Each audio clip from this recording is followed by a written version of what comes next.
नमस्कार दोस्तों, आप देख रहे हैं चैनल रूहानी मंथन, जो आपको आत्मीय मंथन करने में मदद करे।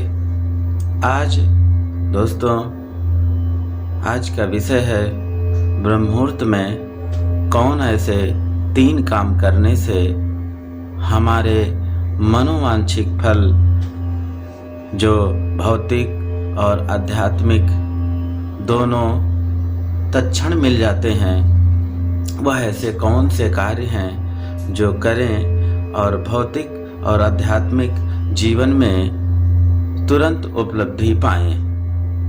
ब्रह्ममुहूर्त में ऐसे कौन से कार्य हैं, ऐसे 3 कौन कार्य हैं जिसको करके हम अपने जीवन को सार्थक बनाएं।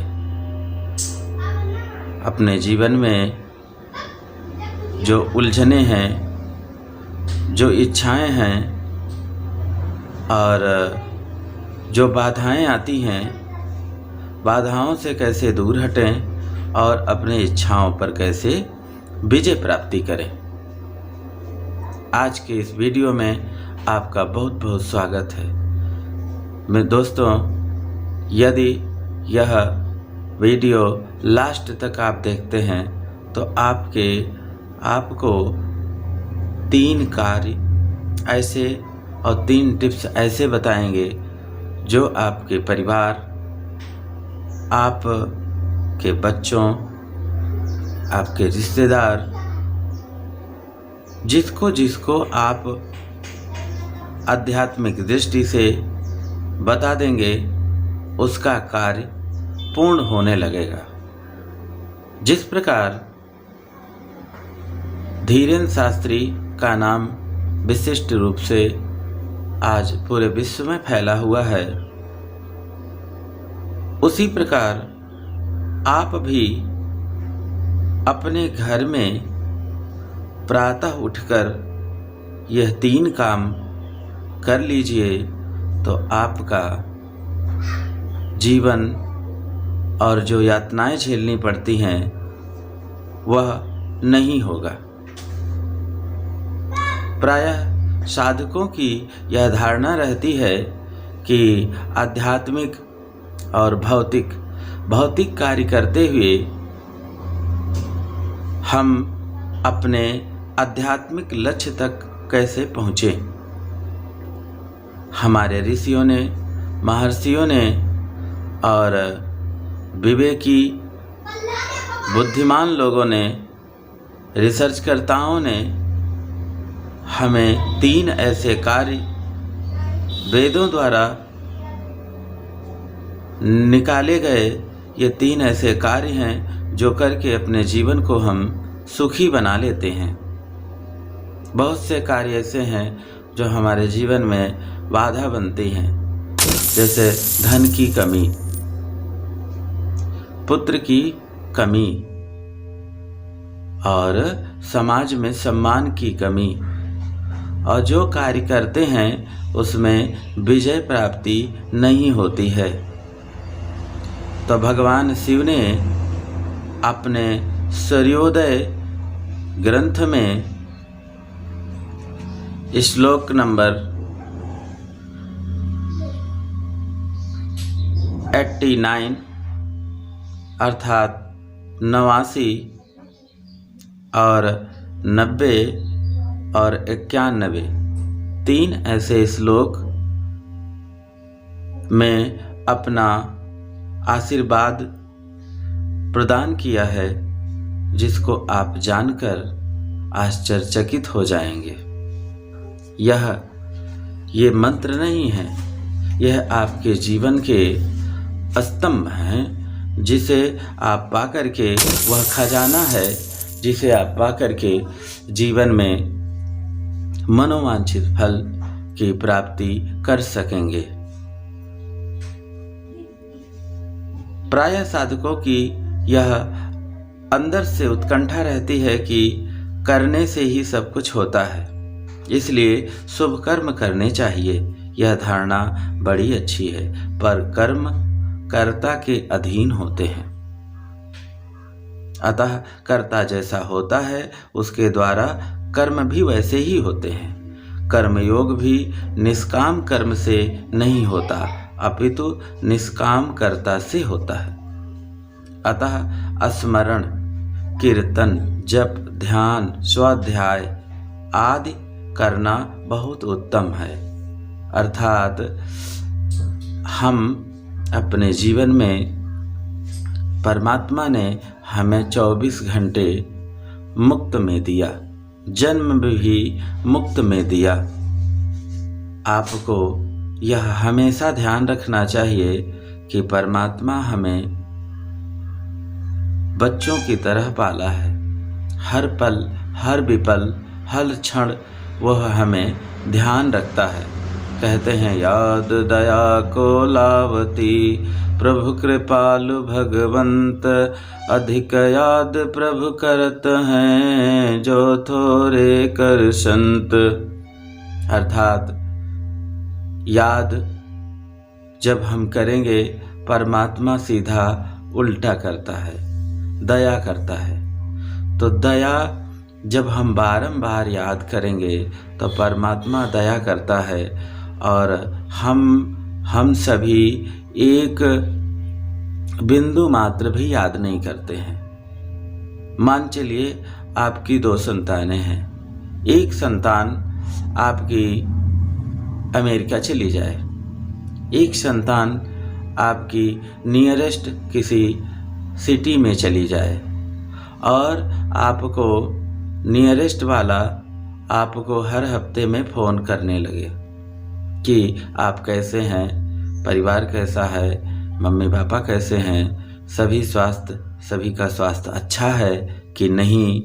इस प्रकार आप उससे खुश रहते हैं। यदि अमेरिका वाला 1 महीने पर फ़ोन करता है तब भी कोई बात नहीं, लेकिन यदि दोनों फ़ोन ना करें, दोनों आपसे बातें ना करें तो आपका जी कुंठित हो जाएगा और यही सोचेगा कि पता नहीं मुझसे क्या गलती हो गई जिससे हमारे पुत्र हमें पूछ नहीं रहे हैं हालचाल। इस प्रकार याद लगातार करते करते आप कुंठित हो जाते हैं। इसी प्रकार हमारे परमात्मा हैं जो हम उन्हीं के पुत्र हैं। ईश्वर अंश जगत अविनाशी।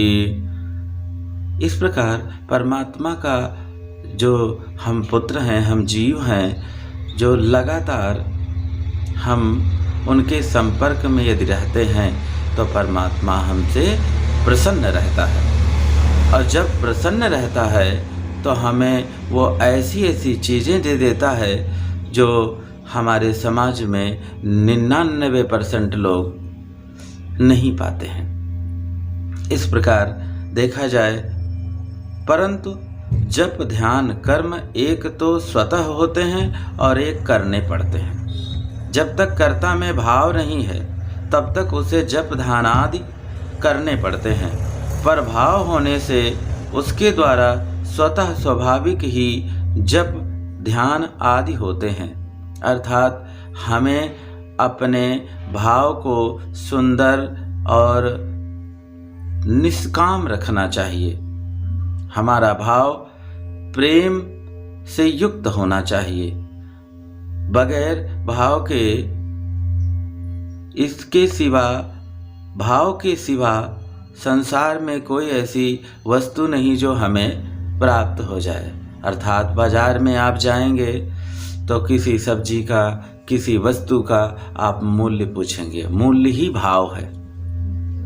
क्या भाव है, क्या इसका मूल्य है, तो वो बताएगा कि इतने में है। इसी प्रकार रिश्तेदारों में, इसी प्रकार मित्रों में, इसी प्रकार पुत्रों में, इसी प्रकार पत्नी में, माता पिता में, सभी में एक भाव है। भाव एक ऐसा शब्द है जिसमें हम सभी बंधे हुए हैं। इसको उजागर करना चाहिए, इसको ऊंचा उठाना चाहिए। पर भाव होने से उसके द्वारा स्वतः यदि आपके अंदर भाव प्रबल है तो आपके अंदर स्वतः स्वाभाविक ही जप ध्यान आदि भौतिक कर्म मनोवांछित फल की तेजी से प्राप्ति होती है। कर्ता का भाव, कर्ता में भाव कैसे आए, इस पर विचार करें।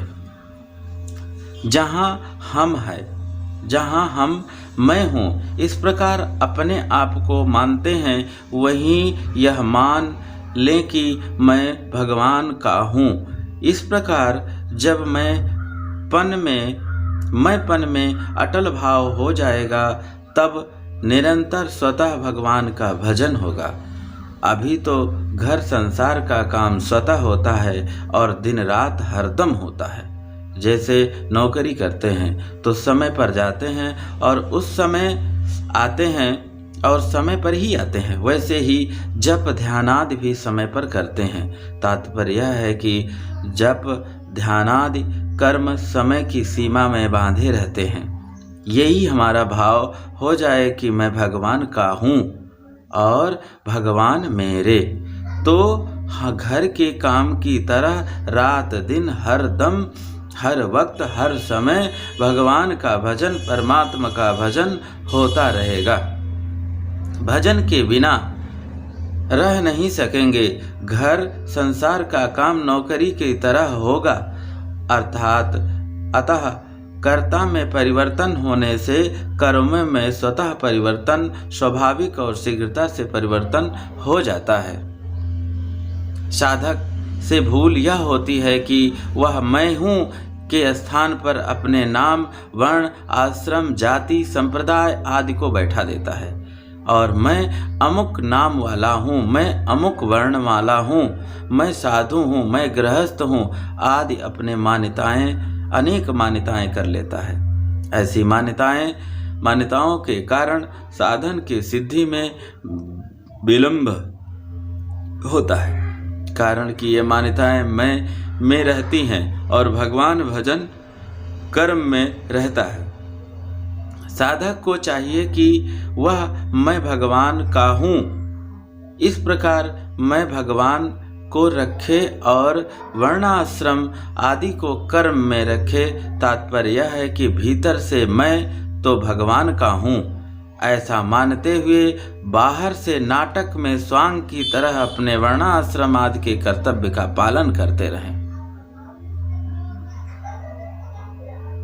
ठीक है दोस्तों, इस प्रकार आप यदि अपने भाव को चेंज करेंगे, भाव को परिवर्तित करते रहेंगे, तो एक दिन ऐसा समय आएगा जिसमें अभिनय में कर्म आ जाएगा और मूल भाव जो आपका होगा परमात्मा का भाव होगा। इससे आपका जीवन सुखमय हो जाएगा।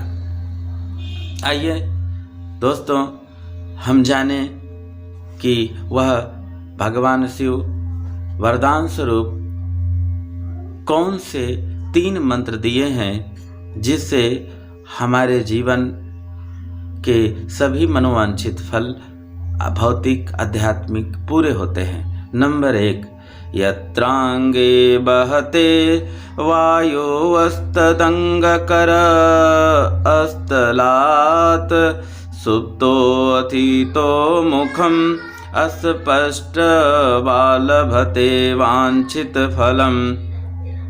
नंबर 1 में आप ब्रह्ममुहूर्त में उठकर ज्यों ही उठें तो यह जान लें, अपने अंदर पिरो लें कि सो के उठते ही जिस ओर का स्वर चलता हो उसी ओर के हाथ की हथेली से अपने मुख को छूने वाला पुरुष सभी मनोवांछित फल को पाता है। दूसरे नंबर पर परदत्ते तथा ग्रहे ग्रह निर्गमे अपि चा यदंगे बहते नाड़ी ग्रहायं तेन कराम घृणा। दूसरे को देने में, दूसरे से लेने में और घर बाहर जाने में उस समय जिस ओर का स्वर चले तो उसी हाथ से देना लेना और उसी पाँव से कहीं जाना चाहिए। यह अति उत्तम है। तीसरे नंबर पर भगवान शिव ने वरदान स्वरूप जो सूत्र बताए हैं उसके अनुसार देखें। ना हानिः कलहो न एव कटकैर्ना अपि विधते निर्वन्वर्तते सुखी चाएव सर्व उपद्रववर्जितः। ऐसा करने से किसी काम में हानि नहीं होती, कलह नहीं होता और न शत्रुओं से नाश ही होता है। फिर वह सारे उपद्रव से बचकर सुखपूर्वक घर को लौट आता है। अर्थात दोस्तों, आपको यह 3 मूल मंत्र याद रखना है और अपने जीवन में पिरोना है। आगे नेक्स्ट वीडियो में इससे बेहतर जानकारी के साथ आपके साथ मिलते हैं।